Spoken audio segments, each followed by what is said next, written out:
Hello and welcome back to the summary of Essentialism. All right, so far we've gone through the big idea, the relentless pursuit of less but better. And when we've looked at explore, getting an idea for all of the options so that we can see what is truly vital. And now we're going to get into the second phase of McKeown's book, which is to eliminate.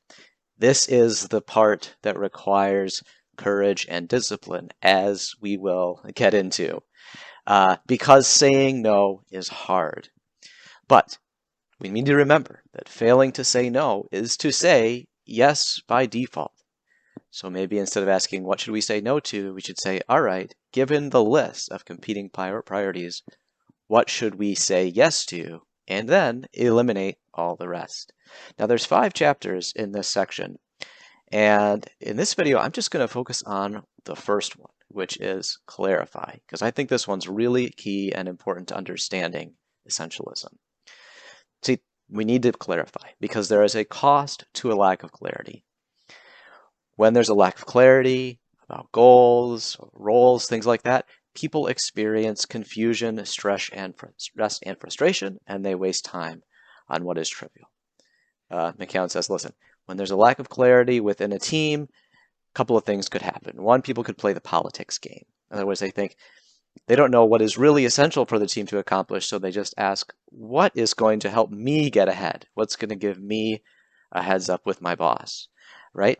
So that's one thing. Another is they just work just as individuals. They think, what is important to me in this particular moment, without necessarily considering what is most essential for the team.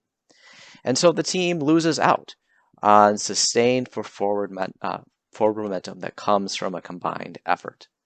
So to resolve the lack of clarity, McKeown gives this advice. He says, make one decision that makes 1,000 later decisions. And this decision for McKeown is what he calls the essential intent. Essential intent. It is a concrete and inspiring statement of purpose. It's different from a vision statement. A vision statement is they generally lack clarity, right? A vision statement would be like, solve world hunger. Whereas a statement of essential intent would be, provide 1,000 weekly meals for people in downtown Lansing. All right, that's an essential intent, right?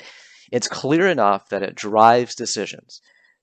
Is what we are going to do next, does that help drive that concrete essential intent?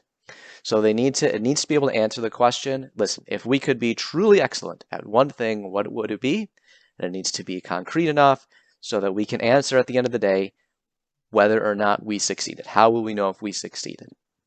And these statements, they build clarity and they allow teams to thrive. So that's the key idea here, essential intent.